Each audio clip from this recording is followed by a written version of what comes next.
business. We have 3 action items, all of which will be presented by Johnny Tran, and I think we're going to trail the first item, staff's recommendation to obtain quotes for cyber and data liability insurance coverage, until we have our guest speaker on that. Is that right?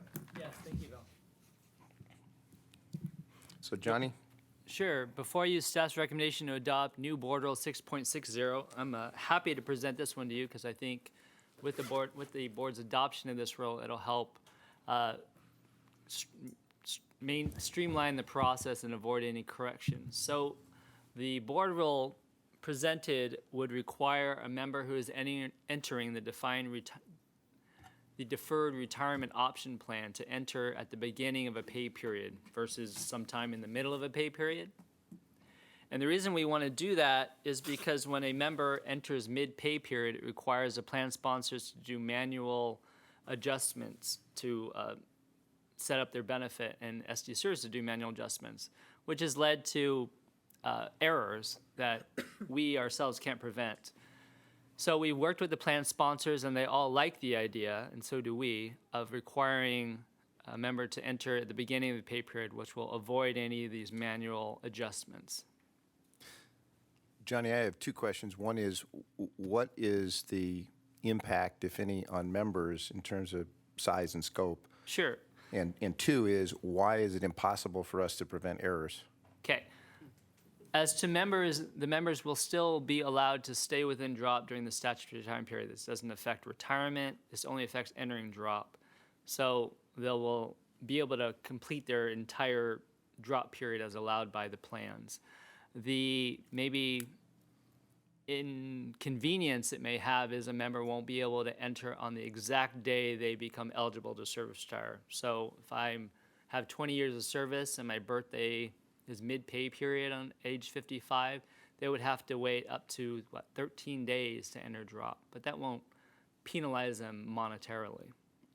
So that's the burden, I think. Okay. The reason why we can't control this completely is because we can't force the plan sponsors to create a system where they wouldn't have to do a manual adjustment. My understanding is the city looked at this a while ago and asked us to implement this rule or try to work around doing mid-pay period issue because of their inability to computerize this or simplify that process. So that's why we can't control the adjustment. Yeah, stuff that happens mid-period just causes problems with the systems. We had a very similar situation yesterday at Audit Committee. Lee did an audit of the port, and one of his findings was if people received a raise mid-pay period, errors were made just because there's manual calculations needed. So it's just, I think that the way the systems are set up. Thank you. Any other questions or comments? Then we need a motion.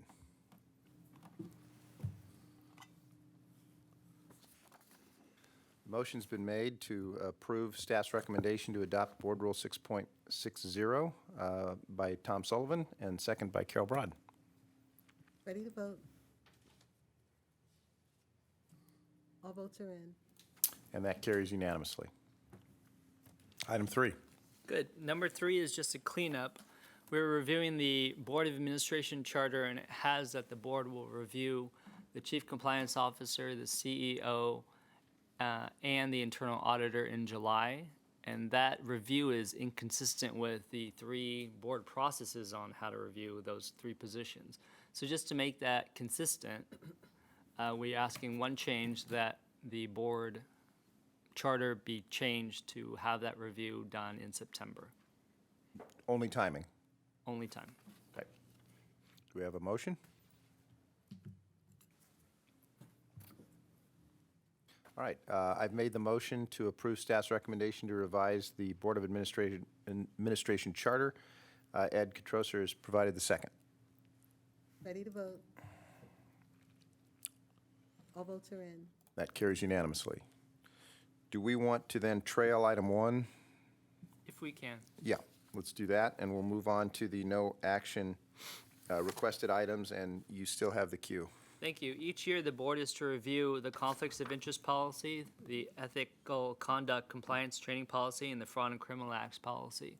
So staff has reviewed those 3 policies and does not recommend any changes, but we're welcome to any suggestions the committee may have. Anybody want to comment on that? Doesn't look like we have any comments on that, so I think at that point, we move to item 5, and Lee Paravano. This is the entity-wide risk assessment of internal controls and IT security. Mr. Paravano.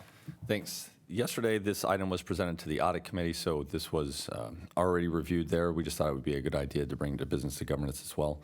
This entity-wide risk assessment was performed by management. It's a self-assessment, but it's facilitated by myself. It is based on an APFA template, which is the Association of Public Pension Fund Auditors. It looks at common risks that a pension system can face and the common controls that they can put in place to mitigate those risks. So when management went through it, they're asked to rate the controls that they have from 0 being non-compliant to 5 being highly compliant. When staff went through the entire template, it came back and is aggregated by me. All the scores were really well individually and great overall. So they were rated overall being a 4.2, which is highly compliant. Looking at the prior year scores, it was a 3.4 for overall. I looked at each one of the scores that received any sort of variance and went back with management and talked about the variances and whether or not the variance, either positively or negatively, were justified. So overall, I believe the scoring is accurate. There's a lot of good things that staff has implemented in the last 3 years since it was last performed in 2013, including the implementation of IRIS, which had many improvements to segregation of duties, the ability for members to run estimates online. There was some segregation of duties and the audit committee has directed me to still perform some plan sponsor audits. And so those are numerous things that went into the improved scoring from this year from last time. There was 6 areas that were listed there that received relatively lower scoring, relatively being that last time the overall score was a 3.4 and the lowest score this year received was a 3.4. So it's just relatively lower. It's not necessarily a low or a bad score. I'd be happy to talk about any of the risk controls or strengths on the attachment. Lee, what's the next step? What's the follow-up to this? Management is looking at numerous things that came out of the recommendations. They have already have on their action plan for next year to look at some of the things and actually have already planned to do some of them.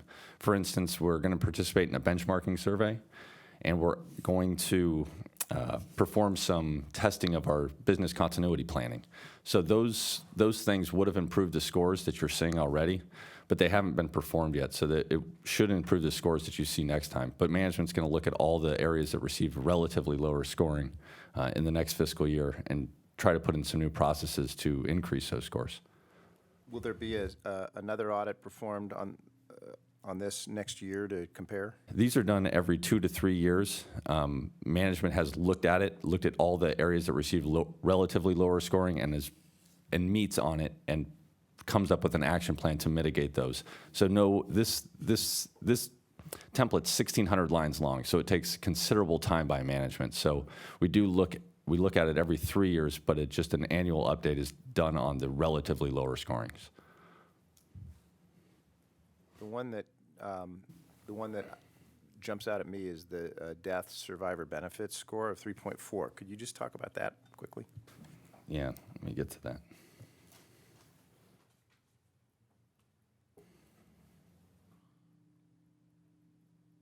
I'm just looking for it on the scoring chart. Page 10. Yes, sorry. The recommendation there is to consider in-person verification of retirees over a certain age. This is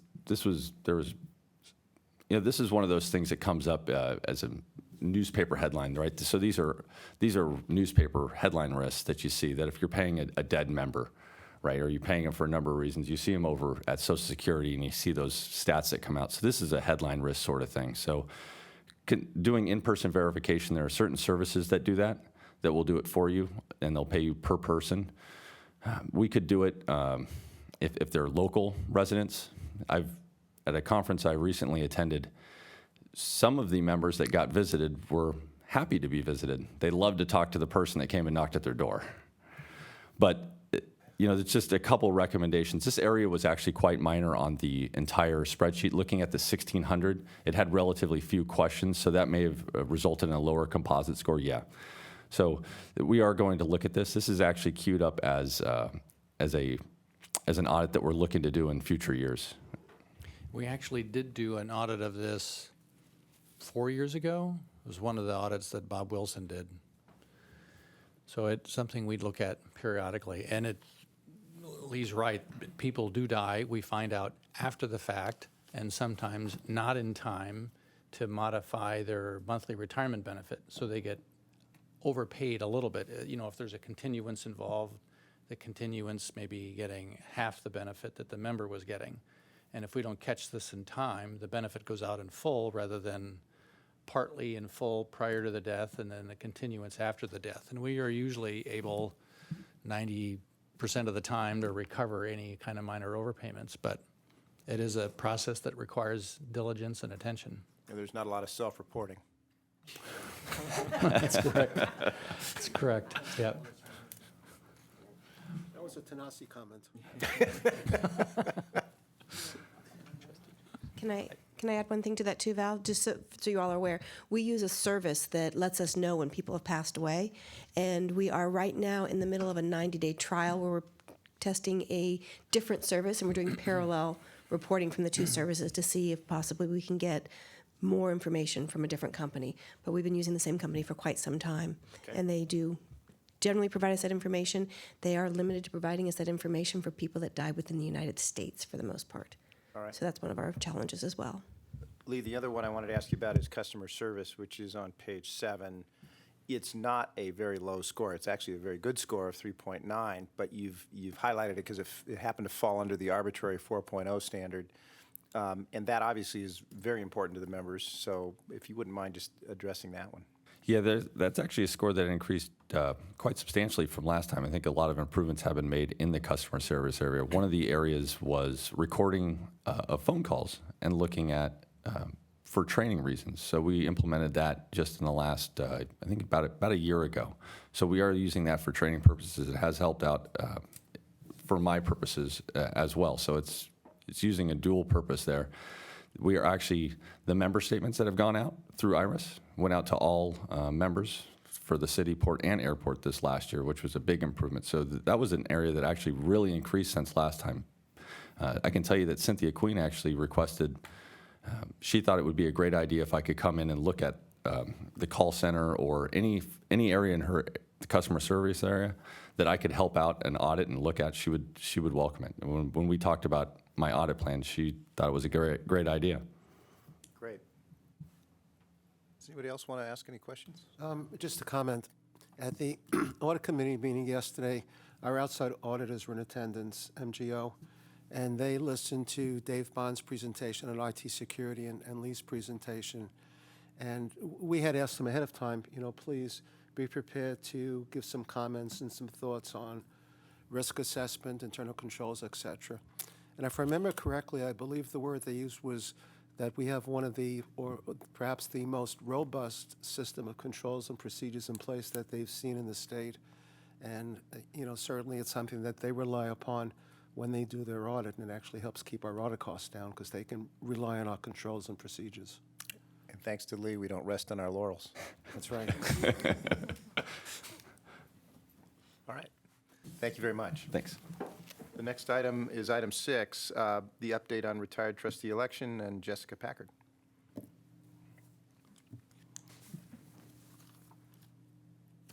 Good morning. Good morning.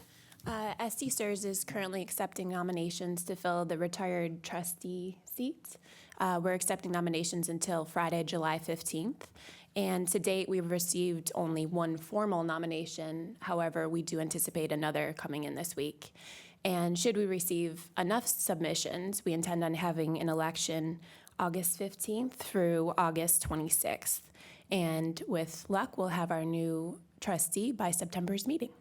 So if we have a second nomination, we'll have an election, and if it's only one, we won't? Yes. Yep. Any additional questions? Thank you. Thank you. All right, I think we should move on to old business then, unless Mr. Tran wants to, no, we're going to move No. on to old business. Thank you. All right, staff's recommendation to approve abatement of interest for one benefit overpayment, and Ms. Voorhees-Rossman. Good morning. This is a request to abate interest on a member overpayment. It is similar to the members that were brought to you at the last board meeting. It is one additional member, so the same circumstances as the other ones. And if there are any further questions, I'm available to answer them.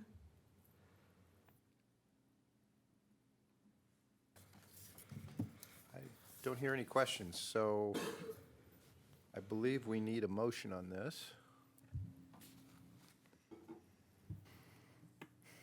We have a motion from Alan Arlotto. We have a second from Ed Katrosser.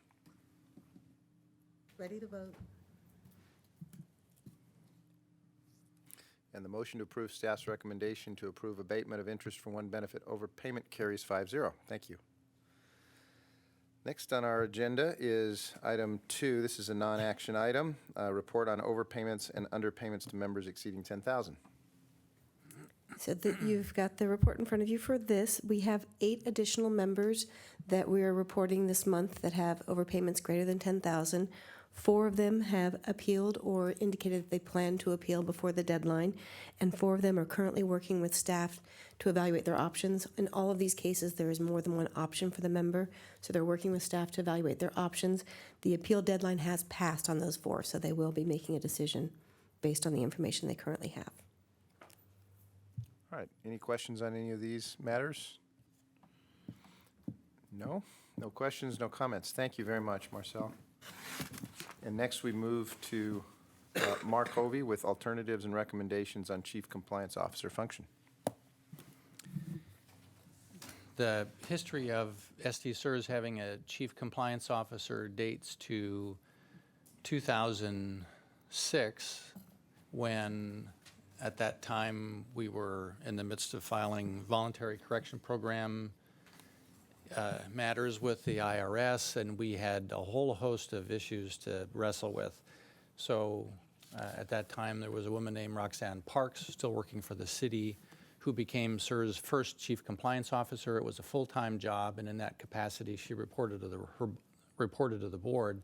Her responsibilities for compliance at that time, as we defined it, were most exclusively tax compliance matters, and to a lesser degree, legal compliance matters. Legal compliance being things like fraud, whistleblower, conflict of interest, Form 700 matters. And over time, as we completed the VCP process, we substantially found ourselves in less need for a full-time chief compliance officer role. So the position migrated to be a part-time function of the general counsel position.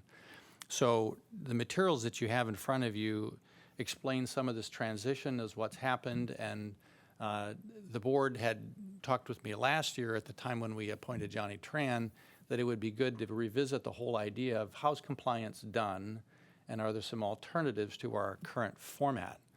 So in short, my recommendation is to continue what we are currently doing, which is to have Johnny Tran as general counsel reporting directly to me, and then in a part-time function of Johnny's role as chief compliance officer, again responsible for tax and legal compliance matters, that he would be reporting directly to the board through the Business and Governance Committee.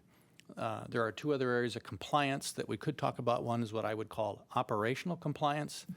Are you really following the procedures and policies that you have in place? That's primarily the purview of Lee Paravano, so that is covered. There's another whole field of investment compliance work. That's currently being handled by Liza and her team through tools such as the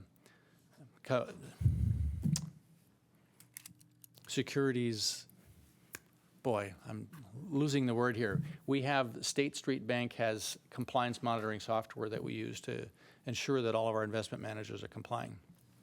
So again, the materials that you have describe some of the alternatives that other systems have used. I think by and large, we're not finding other systems other than the really, really large ones having a dedicated chief compliance officer role. So my recommendation basically is to continue what we're currently doing. However, I do have a slight modification to that, and that would be that we employ ICE Miller as outside tax counsel on matters, and they periodically come in and do compliance audits for us. So we've done 2 compliance audits with ICE Miller, and given that they're providing tax advice and then coming back and later doing a compliance audit, my recommendation would be to decouple those 2 things and have a compliance audit done by a firm independent of ICE Miller. In fact, my recommendation would be to not have it done by another law firm, but actually have it done by a CPA firm that would have a different point of view in that regard. So it's going to be an added expense to the organization, but I think it would enhance the objectivity.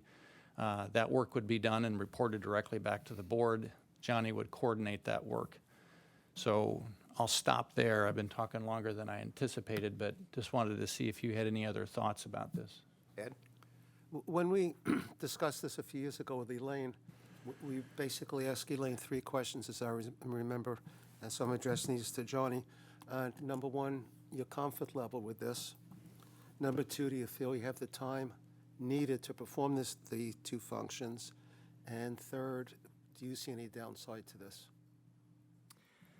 Yeah, the conflict, I don't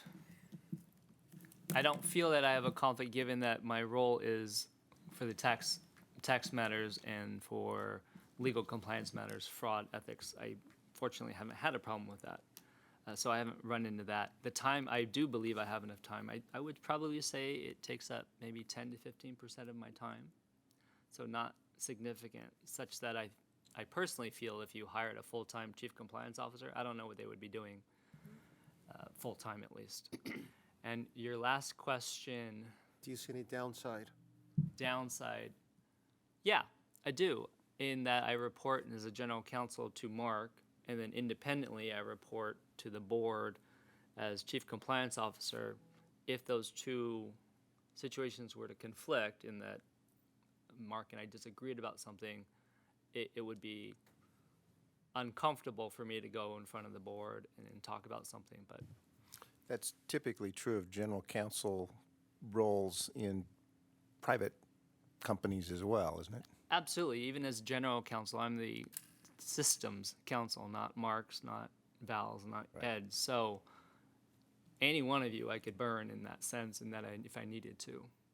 So Right. That could be a problem. From a practical matter, we have had a situation in the past where there was a compliance issue involving the CEO, and at that point, we had outside fiduciary counsel step in so that there wouldn't be a conflict with the chief compliance officer doing a thorough investigation of that type of work. So That's a great idea. Of course, the danger isn't that, it's that it goes unreported because of fear of losing your job or being in conflict with your boss, that sort Right. of thing. That was my concern when the counsel and the compliance officer was blended. You have someone that's supposed to be a watchdog and overseeing it, but there's a cloud over there that creates a problem. I think you identified it right away in that one scenario that you're talking about with Mark, and I think that if it's prudent, it'd probably be the wise thing to do is to contract out for it. What about the level of auditing that we do on compliance issues? Does that give us some comfort that, at least from a practical day-to-day standpoint, this imperfect system is reasonable and that we have some sort of auditing function that would come into play every year to 3 years that would catch anything more serious that the board could rely on? well, I'll answer first, Johnny can add. Auditing in the sense of auditing of legal compliance and auditing of tax compliance, or auditing of operational and investment I compliance? think you've addressed tax compliance auditing Right. just a moment ago, Yep. but the other functions, legal compliance, investment. For legal compliance, I'm going to defer to Johnny on that, or maybe even, Chris is not here on this one, but if there's a way that we could handle objectivity, ensuring that we're doing adequate legal compliance work, we certainly have the city clerk's office that's ensuring all the Form 700 gets done, even though Johnny's staff is looking at Form 700s, they are subject to additional level of It's scrutiny by the city. another level of check and Right. balance, yeah. The city does have a whistleblower policy that runs parallel to whatever we're doing here as well. So there are some redundant functions on legal compliance that the city does, ensuring that we're complying. We have outside fiduciary counsel. Yep, we do. In terms of auditing the auditor, we've done that as well. Lee has subjected himself to a peer review audit. We had one done a year, 18 months or so ago, where someone comes in and actually audits the auditor. So we've done that. From an investment compliance point of view, I've told this story again, but I'll briefly repeat it, that most of the California pension systems basically have a self-reporting process on investment compliance, meaning that their investment staff ask investment managers to file an annual affidavit saying that they are complying with the pension system's investment policy statement. We go one step further by actually engaging State Street Bank and compliance monitoring software to monitor all trading activity and to report to us on what they're doing. So we are utilizing a third party to assist in the compliance function of investment compliance. I don't know if there's any auditing of investment compliance that exists out there. When I talked with a few consultants during this process here, I asked a few questions about investment compliance, and they said that's not something that CPA firms or legal firms typically engage in. They said that's usually handled by the experts within your own organization. I don't care if you've got a perspective on that, but. Well, as I hear you talking about that, the first thing I was thinking of is whether whatever State Street is doing may be applicable to public market investments, but maybe Yes. not private market assets, just different animal. That is true. I guess I'd be curious to understand more, maybe from Liza, how investment compliance should be defined, and whether, there may be portions of the portfolio that are sort of falling through the cracks somewhere.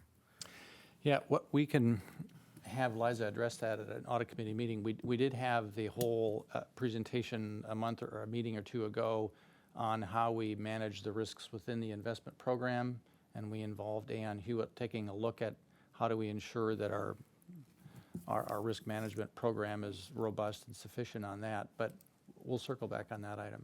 And then maybe if the audit committee considers it worthwhile, we can get a report on that at a future meeting, Okay, if the audit committee believes that's worth doing. okay. Great.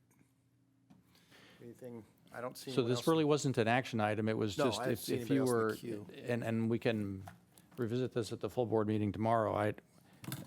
Are you generally in support of me working with an outside firm to do a tax compliance audit other than Ice Miller? I am. I don't, maybe each board member can speak for her or himself. I like that idea. And I don't happen to believe that, I don't have any criticisms of anything that's in your memo or your report. I was merely trying to make a complete record of things, and I don't think we need to do that in the general meeting, having done it here. Okay, gotcha. Well, before we would engage the services of any firm to do a compliance audit, given that it could potentially go over 50,000, that'll come back before you again anyway. Right. Okay, great, thank you. All right. I think at this point, we can turn to our last action item, which is under new business. Item 1, staff's recommendation to obtain quotes for cyber data liability insurance coverage, and put Johnny Tran back on the spot. Thank you, Val, for your patience. Cyber and data liability is an increasing concern in pension industry and all financial industries. So in order to educate you, I've asked John Niedenhofer and Brad Herring to come here and give just an overview of the landscape, products available, and what's trending in the industry. For Brad and John, I owe you a Coke if I told you 10:30 instead of 10. I apologize for that. That's my first mistake ever. We have a PowerPoint. Ray, if you could cue that up for us. Noted, and I'll open with an apology because ironically, I asked Johnny to please, for my personal convenience, get us first on the docket, and I was mistakenly under the impression that was 10:30. And so here we are not here on time. We So- didn't miss a beat, so. All right, thank you. You're first on the docket after 10:30. So I'm John Edenhofer, and we work with SDCERS on the fiduciary liability. And in a course of 7 months or so of conversations, briefly with Mark, mostly with Johnny and some of his staff and team members, he has asked us to educate and discuss different types of data breach insurance available. The term commonly used is cyber insurance. I think cyber is hard to pin down, and I think it's inherently misleading because the data breach can be traditional paper-based breach, or it implies, I think, all too often hacker-based. It could be as simple as something mistakenly sent out to the wrong party that carries personally identifiable information, a mass file sent that should have been encrypted and is not, and it CCs the wrong parties. So it's broader than just the headline hacker issues that we all too often unfortunately read about now. But as hackers have relentlessly pursued access to information for financial advantage, demand for this type of insurance has grown dramatically. We have seen a huge uptick, particularly in the last 36, 24 months, in purchasing activity and also in the breadth and scope of coverage. It would be, I think, again, a mistake to think of it just in terms of a technology-driven insurance. It could be the file left on the desk in the wrong place at the wrong time and gets in the wrong hands, and somebody exploits that. So Brad, I'm going to turn it over to Brad to talk through about 15 or 20 minutes. Subject to your questions, please bring them as we come. And this is for education and also trending in the direction of getting your input on whether you want to further and more thoroughly evaluate the potential purchase of this insurance. So with that, I want to take another tangent before I turn it over to Brad. All too often, I think one of the hesitation points in evaluating this as insurance is the possibility that it carries an embedded criticism of your technology staff. Absolutely not the case. The most robust technology infrastructure systems in the world have been penetrated. And think of this insurance in a different way, if you will. There are privacy laws are governed at a state level. If you have a member in New Hampshire and there is a breach, you have New Hampshire compliance requirements. And so the insurance comes with, at least we would recommend you evaluate only this type of this insurance, prearranged expertise that knows the timeframes, the notifications, the investigation sensitivities, and it gives you the buffer benefit of a third party with the expertise evaluating it rather than your own staff called to question on sufficiency of the evaluation and things like that. So that, I think, in my personal opinion, is the core benefit. But with that, I'm going to turn it over to Brad to discuss the exposures, to discuss the typical lifespan and key elements of a breach and the response that comes with it, and also the insurance elements that can be obtained. Thanks, John. Yeah, my name is Brad Herring. I've been with Barney & Barney for about 5 years now, and I work closely with John on the placement of these types of policies. And John and I are going to go back and forth a little bit on this, so feel free to chime in when you please. And as he mentioned, any questions along the way are welcomed. So we'll start on this first slide here, which is a very brief overview of what these policies cover. As you can see, there are a handful of bullets. They're pretty dynamic policies in that they cover multiple facets of costs and potential liabilities associated with a breach throughout the entire process of that breach. For the first 4 bullets, we consider these liability coverages, and essentially that means that they'll cover costs to defend and also potential judgments or settlements in the event of lawsuits that allege third-party damages of some kind in the event of a breach. Most policy forms lump together that first and third bullet, which are privacy liabilities and network security liabilities. The main difference in those is just the source of how that information that was not supposed to be accessed got accessed.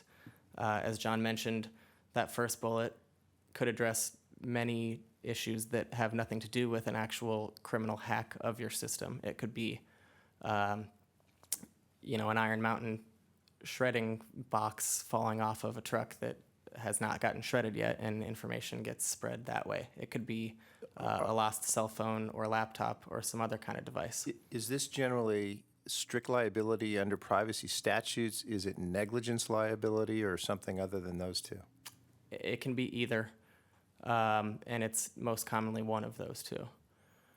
So to amplify on that a little bit, if there is an identified breach, there is an obligation to investigate it, driven by state statutes, and some of them are very robust, and you're under threat of a regulatory enforcement investigation or enforcement action for the insufficiency, potentially, of the investigation, purpose of the investigation, and this speaks a lot to a further slide, which maybe we can trim back a little bit if I've covered some of it in this response. But so think of it this way.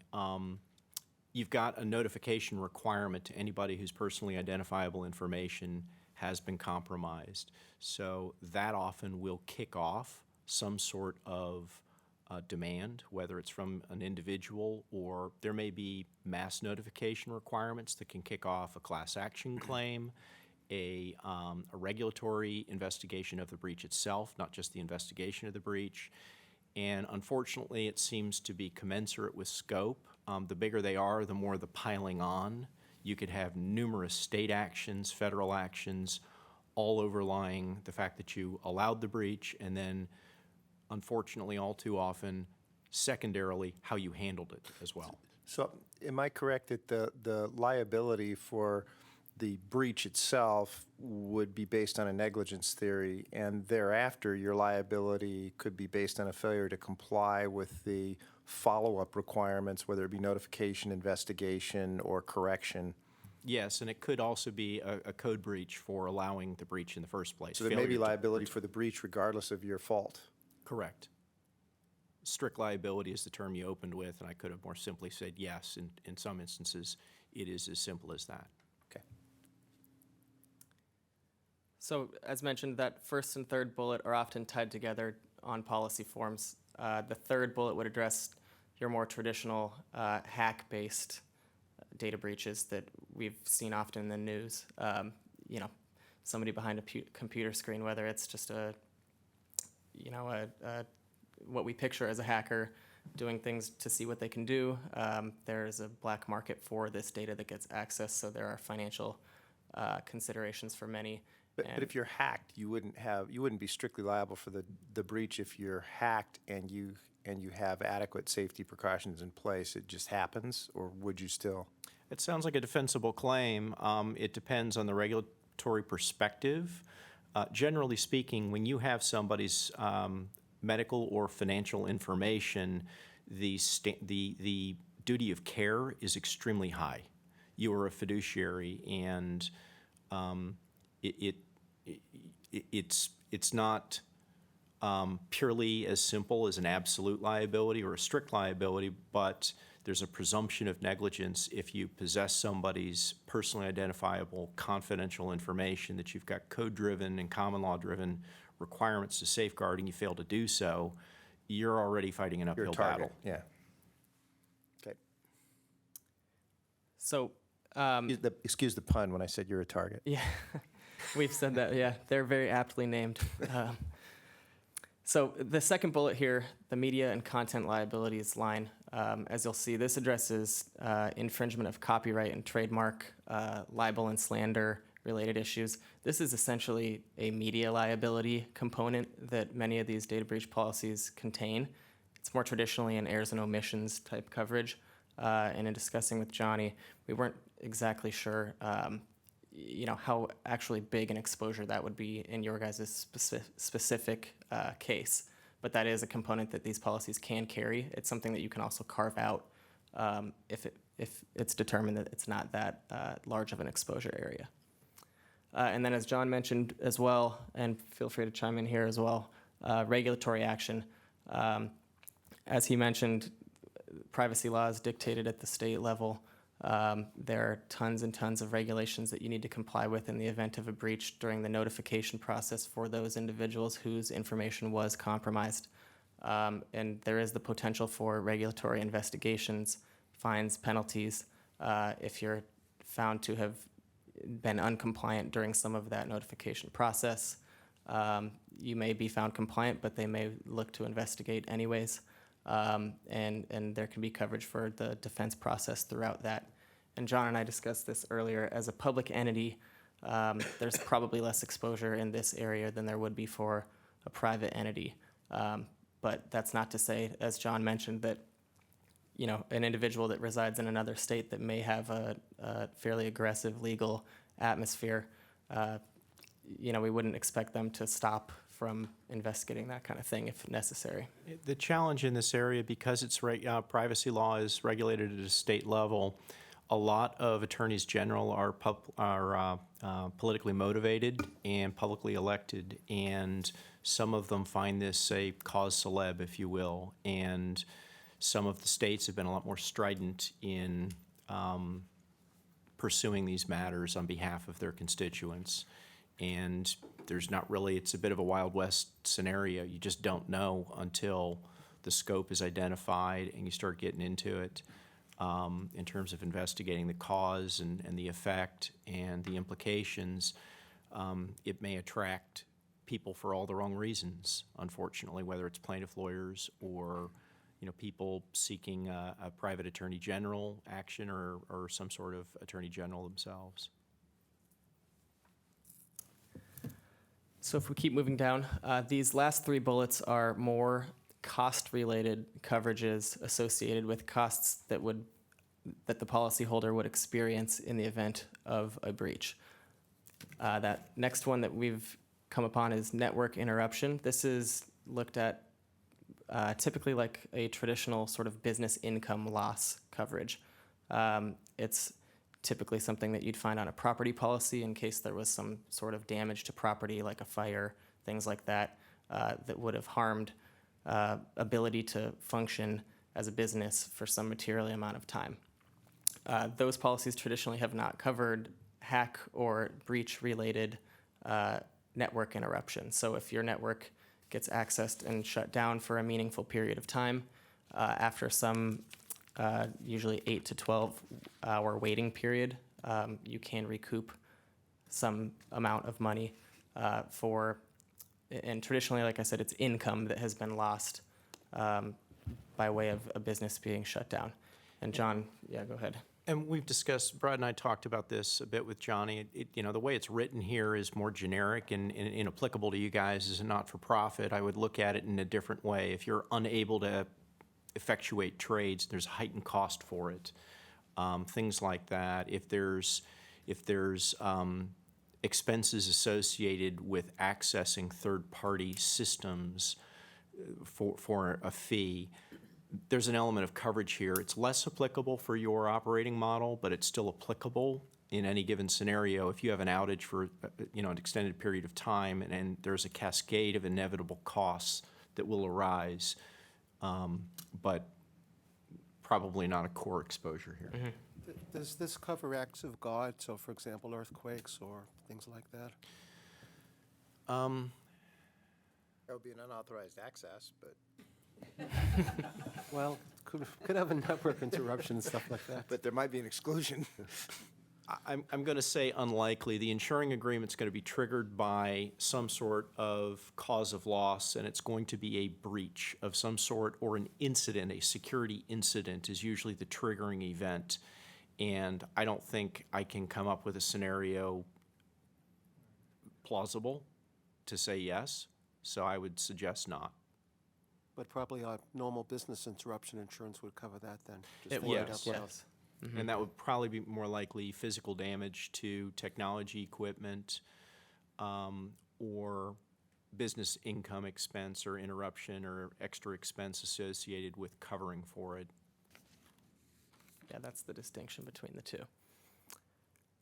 Next, we have cyber extortion. This is very straightforward, exactly as it sounds. We may have seen this in the news recently. It was a hospital in the LA area that whose systems were accessed by a criminal, encrypted, and they were essentially locked out of their own systems and their own information and held at ransom, essentially. They said, we will not give you access back to your systems until you pay us X amount of millions of dollars. This was Bitcoin in this situation. Interestingly enough, I think it settled for, what did we said, $75,000, and they had asked for 3 or 4 million Bitcoin, so they did well in negotiating in that situation. But typical to what we would expect in some other sort of extortion situation, it's having your systems held at ransom essentially until you pay the criminal an amount of money to get access back to those systems. And these policies will help you through that situation, as well as provide the actual monetary amount. We don't have direct confirmation of this. It's our understanding they did have insurance that included these elements, and the insurer negotiated the extortion payment. The records were released anyway, and then the insurer covered the cost of the breach in terms of the notification, the forensic analysis of how the breach occurred, the system recommendations to improve the integrity and defenses of the system going forward, et cetera. And that brings us to the last bullet, which is something that we've touched on a few different times now, but the breach response related expenses. This is arguably the most important and most frequently used piece of these policies.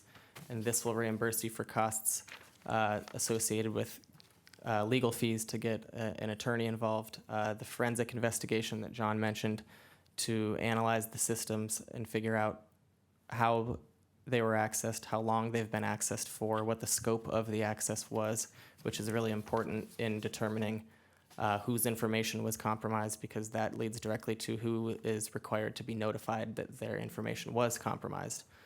This is all subject to time constraints, so it's very important that it's handled quickly and correctly to limit the potential for what we mentioned earlier, the regulatory investigations and things like that, if things may not be handled as best as possible. As John mentioned, privacy is dictated at the privacy law is dictated at the state level. So if you have members whose information was compromised in 30 or 40 different states, you have to comply by each of those states' laws when reporting or when notifying them of the fact that their information was harmed.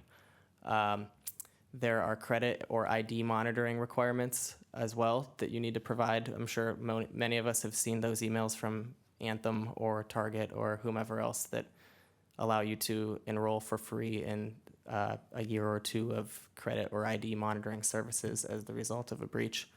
There are crisis communication coverages associated with this type of policy as well to help you in communicating with the media and the public about the breach, what's happened, how it's been handled.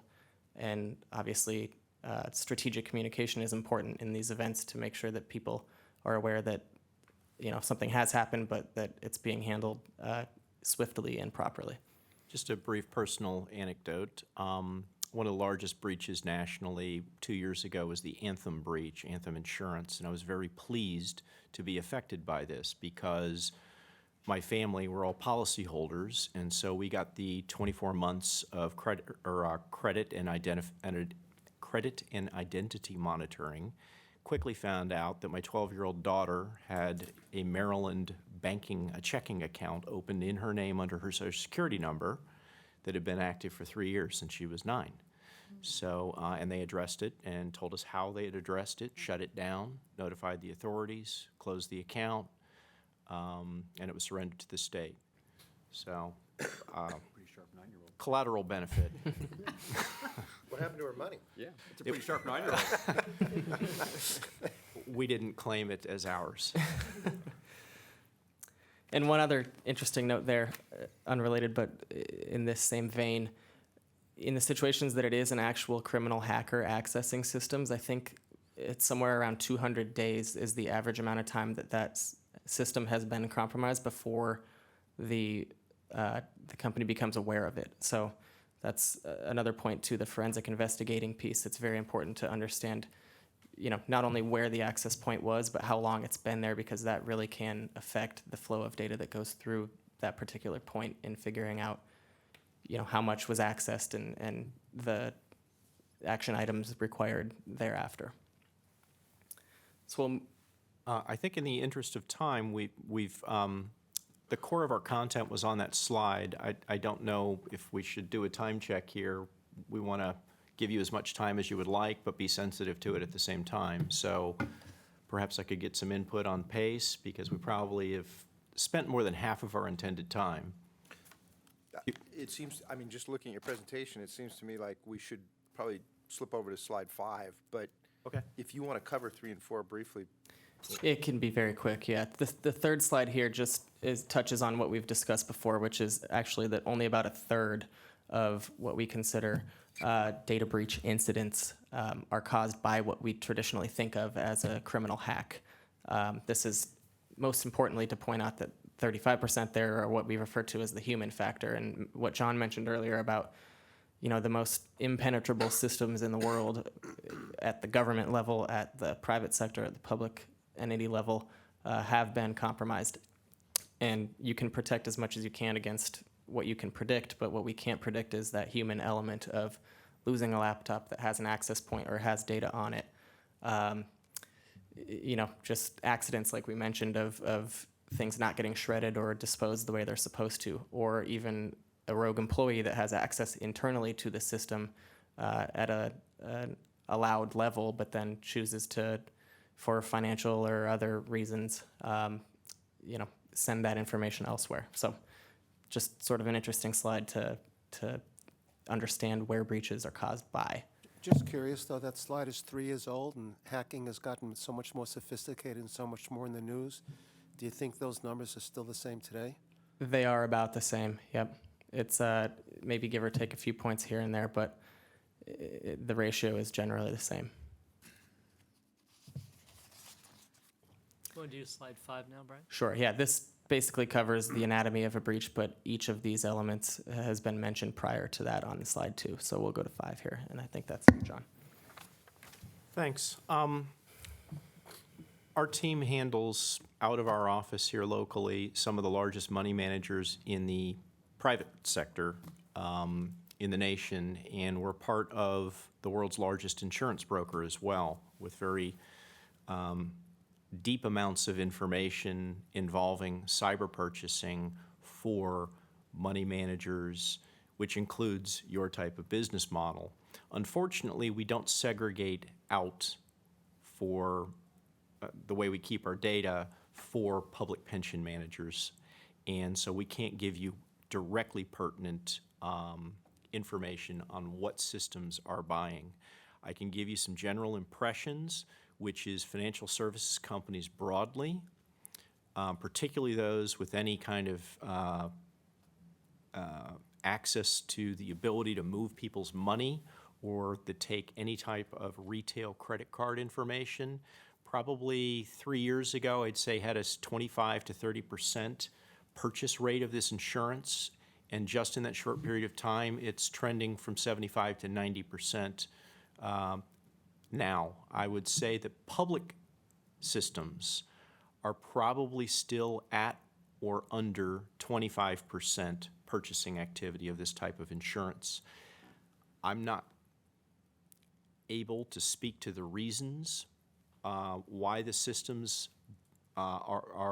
have a lower instance of purchasing this type of insurance. I think it's a bit of a lagging indicator in some cases. It may be because traditionally there are sources of indemnity, but I'm going to defer to Johnny on what I was going to ask, are there any immunities, protections, or indemnities unique to public systems that we should take into consideration? I think that's one of the things we will consider should the board ask staff to continue looking at this, and that we do have immunity for discretionary acts. I'm not aware of any lawsuit that has addressed this type of issue, so that's something I need to dig into. My other question would be whether there's any redundancy created by the insurance because, say, our sponsors already have this insurance and owe us indemnity anyway, so why would we buy yet another policy type of a thing? Sure, Val, if I may briefly talk about this and get more in depth when we get down to the policy, because each policy is different in this area that's not as mature as we'd like. And speaking with different councils through the state and the nation, the decisions vary. At least in California, the decisions to buy or not buy insurance vary. They vary from indemnity from the plan sponsors, immunity. Some believe their fiduciary insurance will cover it. Others believe there should be no regulatory action against a public entity. So it varies widely. Mark and I have been surveying our colleagues in California, and I can conclude that the minority of public retirement systems have a separate standalone cyber insurance. Many have decided that they don't want to purchase it, and then many others have decided we want to look at this. So that's where we are, and one of the reasons why we want to bring it to the board's attention now. To amplify on that, I would suggest part of the evaluation should be not just immunity and indemnification, but also whether the city, it's my understanding, the city, which is only one of the elements of your sponsors. So if there were a breach, you'd have perhaps partial recourse. If we were an additional insured or intended insured under the It policy? depends. Fair point. That needs to be evaluated. So we would need to see a copy of that and go through it with Johnny and probably with the city risk management group or council and identify whether it would extend on and to what scope. It is my understanding that that insurance purchase is fairly limited. Of those bullets on the first page, I believe they have only 2 elements or 1, which is the breach response only. So, but I don't know what I haven't seen, and I think that is part of what we would recommend to staff to recommend to you is the scope of the evaluation should be pretty broad to make sure there's no redundancy, there's no assumptions that we're making that we haven't verified. Checked out. Yeah, and it's probably different for all the three plan sponsors too. Yeah, Val, if I may, I've contacted each of our plan sponsors, and they each have varying degrees of coverage for this. The city has affirmatively said that we would not be covered under their policy, but I haven't read it, and it's not something we've analyzed yet. Yeah, I was going to say, that's up to what the policy says. Sure. Fair point. Okay. So at some point, Johnny, you're going to put together an analysis of Yeah. all of that with all the moving parts, working, with our agents, and then make a recommendation? Absolutely. Okay. So today's Information recommendation is that the board gives staff the okay to look into this and actually present some hard policies to either purchase or not.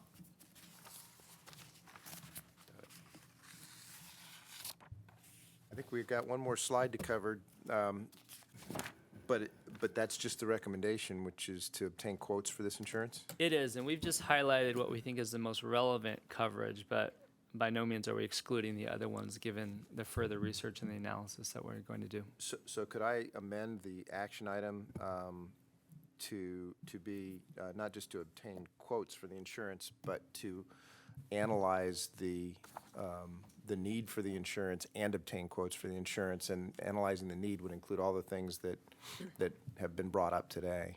Could you just put as amended? And that'll include the analysis that you're requesting. Yes. I keep That makes cutting you sense, off. Mark? 2 things that I wanted to add. Johnny will take the second one. The first is we've done, as Johnny said, an informal show of hands with other California pension systems and whether they're doing this. And as he said, it's a minority of systems. It came up at an administrators roundtable just within the last 4 or 5 months. And I think there were like 4 or 5 hands that went up in the room. There seems to be, I don't know that there's any formal group purchasing arrangement that the county pension systems have, but there is a broker and an insurance company that seems to be more prevalent amongst a handful of systems that do have this coverage. So we have contact information on that. We could provide that. It seems to me that this coverage makes a heck of a lot of sense, but that it should be coordinated with our sponsors, because if this data breach occurs at whatever level, I can imagine all of us being in the same soup, and we would probably prefer to have a wrap-type coverage for everybody rather than have a series of different individual coverages for which we're all paying separate premiums. Yeah, so we can look at that. And the second thing I wanted to touch on, is our internal policy regarding a potential data breach. We have had a policy. We recently did a thorough scrubbing of that and revision of our own internal policy on data breaches. And I don't know if, Johnny, you want to touch briefly on the types of things that are involved in that? We looked at whether we're subject to HIPAA or not. How do we do?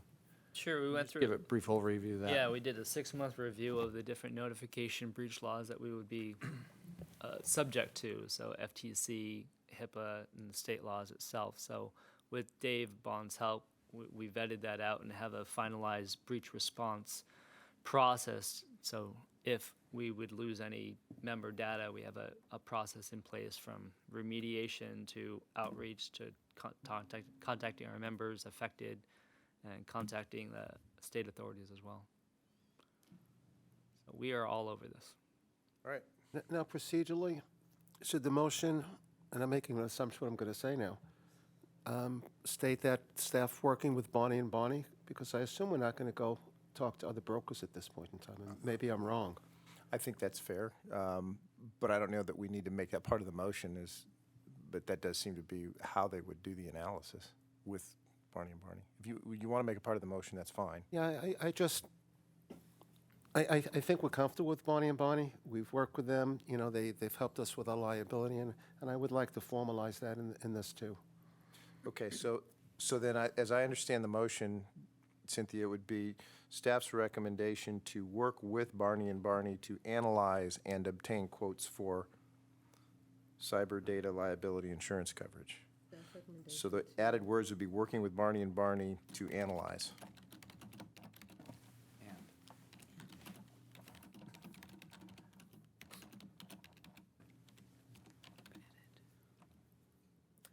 We're taking out obtain quotes. That stays. That's To analyze okay. and obtain quote. Okay, so Yep. motion to approve staff's recommendations.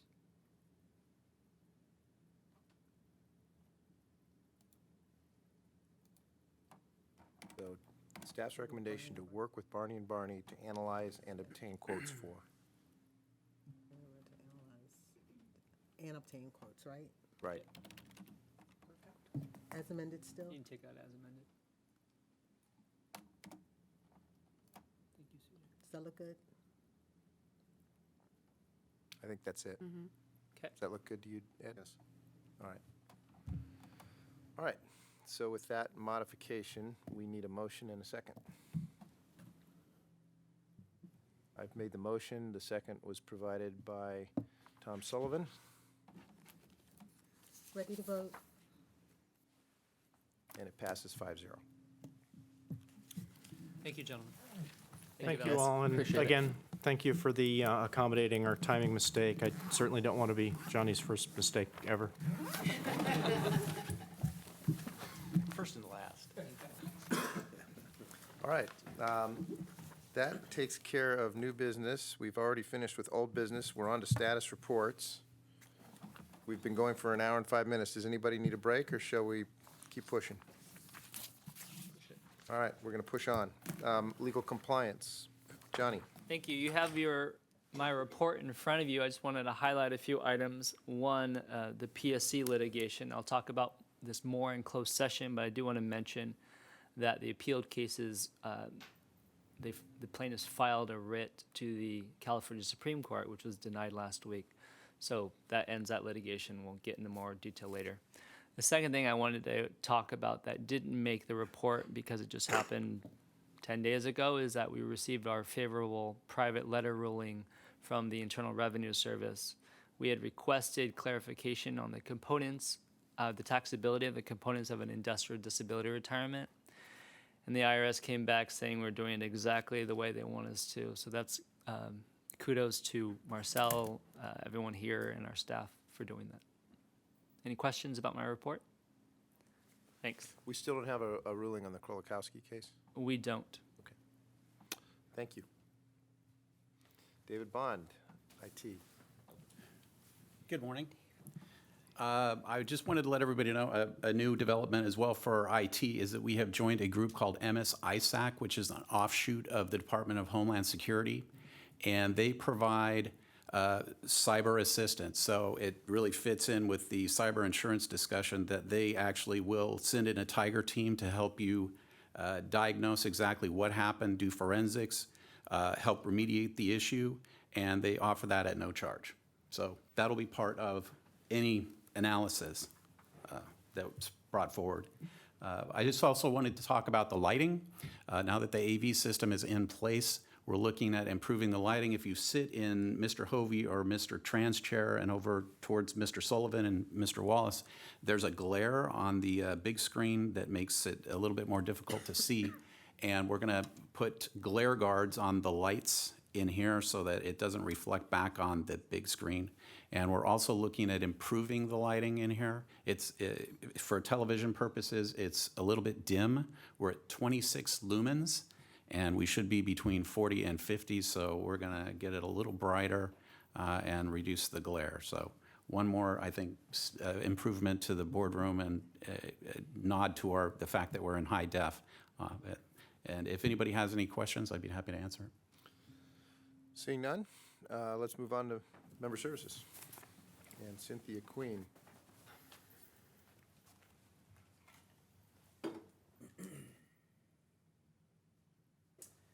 Thank you, and just before I get started, I would like to let Johnny do a quick introduction. Thank you. Mel, I forgot my favorite point of my staff report, in that we have Melanie Peters, our new senior paralegal, who's filling a vacant seat. She's here today. Welcome, Melanie. Welcome. She's an experienced family law paralegal, and we're very excited to have her. Out of many interviews, we chose her first, and we're really excited to have her. So thank you. Terrific. Thank you, Cynthia. Thank you, and good morning, everyone. As you know, providing excellent customer service to our members is most important to us, and particularly over the past few years, we've really been analyzing this and looking at what we can do to further improve that. As Lee mentioned in his audit report, we've done the study of our risk assessments, and while I was pleased with the scores that we received, not good enough for me, the 3.9 on the customer service. My eldest son, Nathan, just finished his junior year with a 4.4, and I need to hold myself to as high of standards as my children, and so I'll continue to be working on that. So as part of those efforts, we had been looking at the positions that are in our call center, the first people that members speak to when they call, and we'd been working with the personnel department to upgrade that, and we're very pleased that we were successful in upgrading those positions to a retirement assistant, which just means a higher level position that is worthy of the call center and the increasing level of work that they have been doing, particularly with our new system. While you're on Yes, call Val. center. All right. So the total number of calls has not been going up. In fact, for the last 4 months, it's been going down. The total wait time on calls is going up, and the number of calls answered by the intro message is also going up. Can you explain that? I sure can. Can I continue with the order that I was going in? Because I had that part right You here. can. I thought you were on the call center, so I was. No, I am, but I have a lot to say. And thank you, because I have a Val Hoy section here. Thank you for asking. First, what I would like to say is a part of upgrading the positions, I'd like to announce who those positions went to. And we did promote one of our 3-year staff members, Carmen Bravo, who's been with our call center. She was promoted to retirement assistant. And I'd like to introduce our 2 new hires who I have here today. We have Leonardo Velasco and Raven Pacheco. Thank you. Now, I'd like to say that Leonardo is a graduate of UCLA. He has experience in the real estate and banking industries, doing calculations, payments, reconciliations, reimbursements, and his background includes strong customer service skills and responding to escalated customer service issues and concerns. Raven was so excited to join our team that she moved down from Los Angeles. She has experience in project management, customer service, quality documentation, communications, sales, billing, payroll, and records. I'm so pleased to have the 2 of them here. If you could just give them a nice welcome there. Thank you. And they jumped right in with open enrollment. And this, I'm getting to Val's point here. During open enrollment, which is not listed on the charts for June, we had over 130 calls per day, which is what we would be expecting during our city retiree health open enrollment period. A very busy time. Additionally, we had a successful run of our annual Help Day where we had more than 400 retirees attend. So I'd like to give a shout out to our call center, who's been going through a major transition during this time, and to the health team, which reports to Marcel Rossman, who she'll mention, but I specifically want to state that Rosa Seja Monzo and Sarah Levy personally attended to those 400 people. They had the majority of the customers with them the entire time. I was very proud of them. And I'd like to say thank you to our communications manager, Jessica Packard, who did a great job with our open enrollment book, the outreach, and coordinating the event. Now, call wait times, which are even more important to me than they are to Val, which I appreciate. This is something that we look at on a daily basis, and we are always working on what we can do to improve this, and also what's realistic, what's happening there. Because we don't just want someone to answer the phone quickly and then tell them that we'll get back to them later and then that not happen or not be able to give the correct answer. Of course, that's obvious. And so our goal time has been 20 seconds, but lately we've been going at about 40 seconds, at least, is where the trend has been. So I'd like to make 2 points. One that I've mentioned is we've been going through a major staff transition, which is absolutely going in the right direction of what we want. We want these staff, we would prefer that the member have their question answered at the first part of the call. Many members are calling to make an appointment, to have a simple matter, but a lot of times they have a more complicated question, and sometimes that would require research. So we have a system in place to ensure that those questions are answered quickly. But one person may ask 10 questions within one call, so wanting to make sure that those times, that the time the member's on the phone is they're having everything answered. My second point is a comparison, but I don't want this to be taken as any type of a defensive comment. So when you call SDCERS, you wait for about 40 seconds, and then you are on the line with a live person. You don't press 1 to get our directions to our office. You don't press 2 to press more buttons to make an appointment. You immediately speak to a real staff member who will handle your question from there. We have heard from a number of members how much they appreciate actually reaching a live person within a minute of being on the phone, because a lot of places that you call, you don't get that. Now, still, I'm looking for the 5.0 perfect score here. So I recently attended a conference with other pension systems, and I really feel that we have the most customer-friendly call center setup of most of the places in the state. But I want that to continue to be better. So this has been a key piece of improving that. Monitoring the times, having continued training, making sure that the staff knows the answers to that. So we continue to work with that. And I'd like to recognize the supervisor of the call center, Shankwana Pemberton, who you met recently, who has done an amazing job, not only with the whole hiring process, but with the training of the entire team, working towards consistent messaging and a focus on providing excellent customer service to our members. So I'm positive that we're moving in the right direction, and I very much appreciate and want to welcome you to continue to hold us accountable as we hold ourselves accountable as we work towards providing the best service for our members. So upgrading the positions in the call center is key, and I'm very pleased to welcome these real people to our team in order to assist our members. Thank you so much. Cynthia, what's the size of the call center staff, and has it changed over time? Because I noticed we were down around 10 seconds back, this time last year. Yes. So we have 5 members who work in the call center full time. And then we also have the supervisor who at this moment is upstairs taking calls as well. Last year, we did have some additional temporary staff helping us, but we want it to be where we have just our full-time staff working on that. So it's been more an issue of the level of the position, the stability of the staff, and the consistent training. Is there any benefit to having an opt-out button system where you can speak to a live person by pressing 1, but you can get other things done pressing 2, or is that just an annoyance to members? I appreciate that question.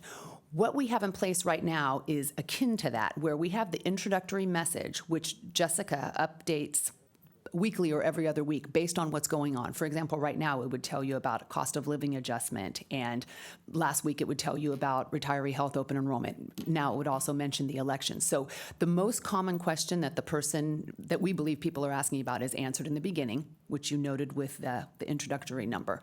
And we are looking into additional capabilities of our call system. One of the keys that we're doing right now is we have had the ability to record the calls for several months now, and SHAC has been actively working with the training of the providers to fully utilize that system for training purposes and consistency. And with that information we gather from that, we will be able to add capabilities to the phone system.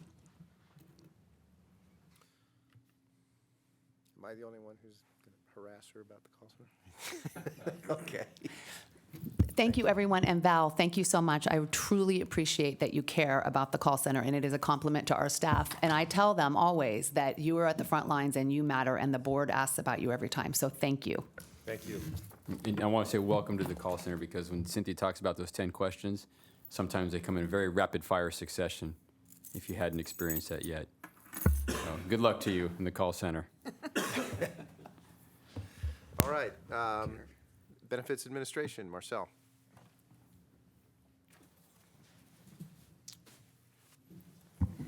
Hello again. So I'm going to add a little bit to my report. My report this month was a bit of a leap of faith. I was on vacation. I wrote this report back on June 9th, assuming that my staff would finish some very, very important tasks, which they did. I was very pleased. So one of the biggest things that we got done is the actuarial files are right now being reviewed by staff. We anticipate delivering those files to Chiron July 15th, which is the first piece they need to start their valuation process. Last year, they got them October 1st.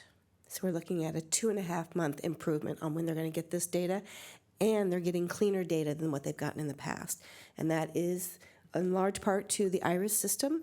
Last year was our first year to really get it out of IRIS. There were some tweaks we had to make. We continued to work on that, and even after we delivered last October, staff continued to run draft reports, test it, get it cleaner and cleaner and cleaner, so that at this point we're looking at 2 weeks from when the fiscal year ends to when we can deliver that report. So that's a huge improvement.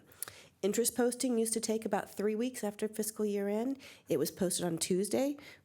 Can't get much better than that. I guess we could have posted it on Friday the 1st, but it was posted on Tuesday the 5th.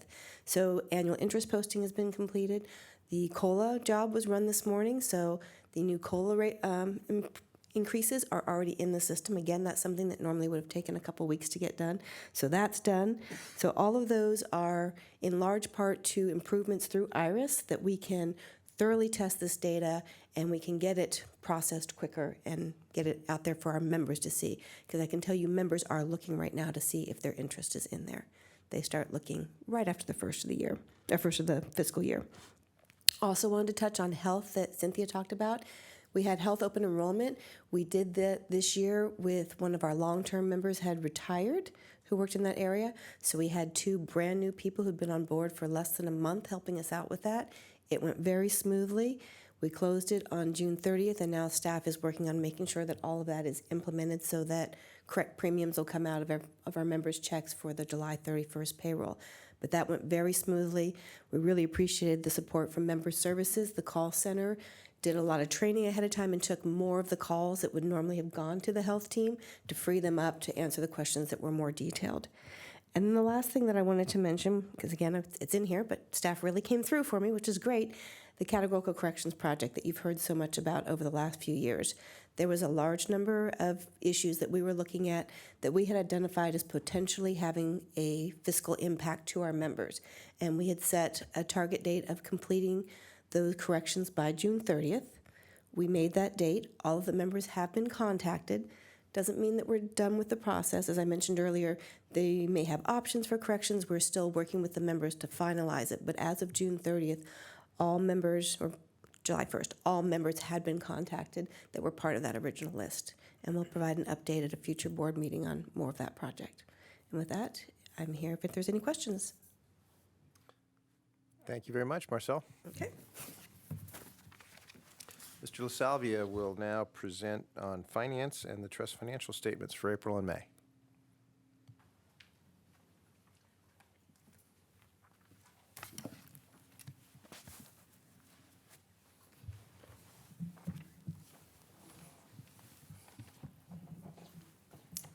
Good morning, everyone. You have my reports hopefully in front of you.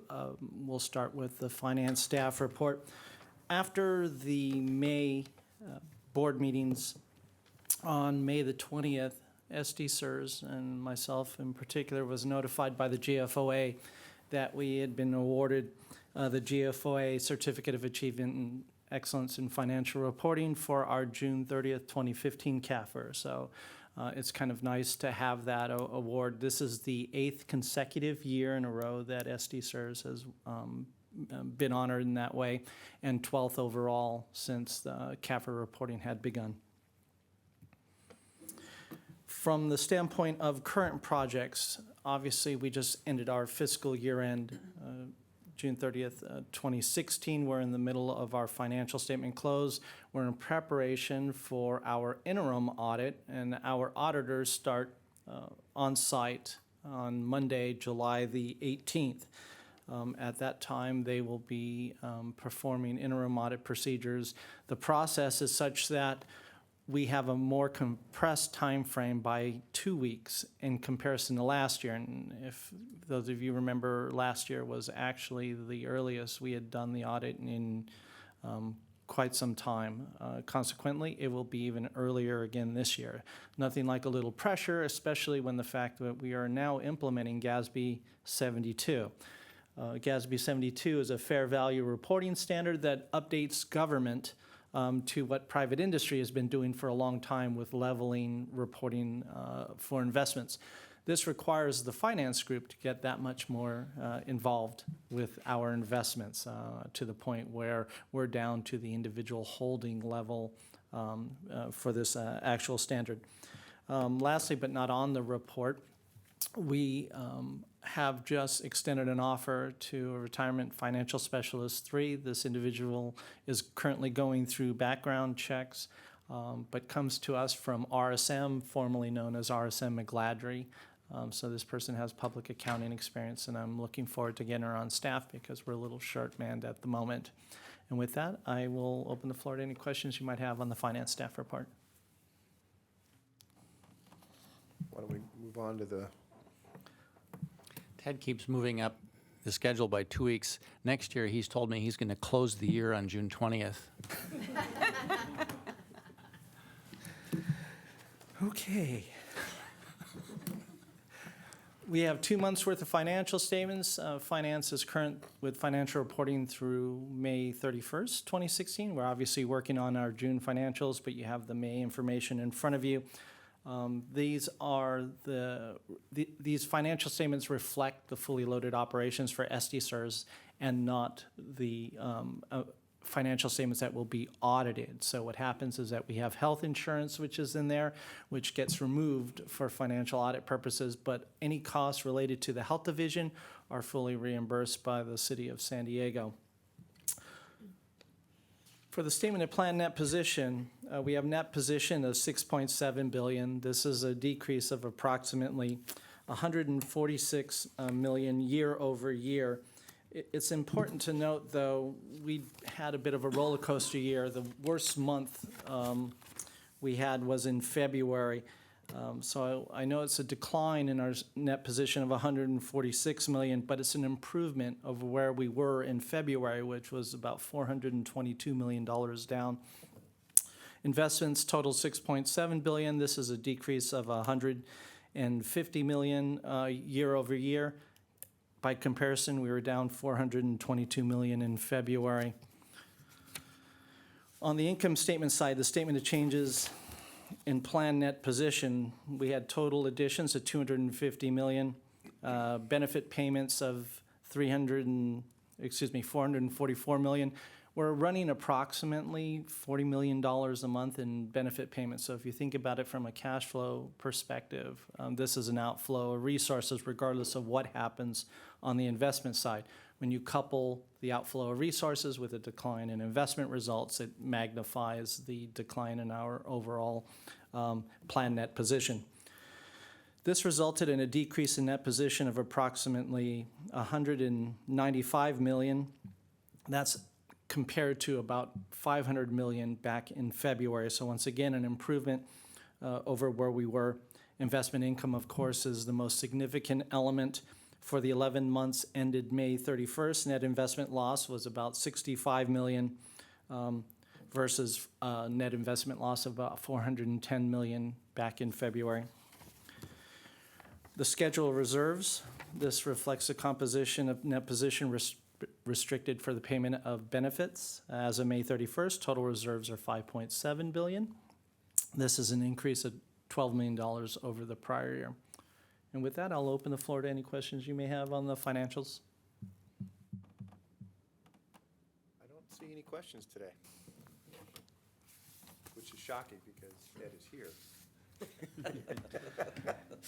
It's all good. All clear. Thank you very much.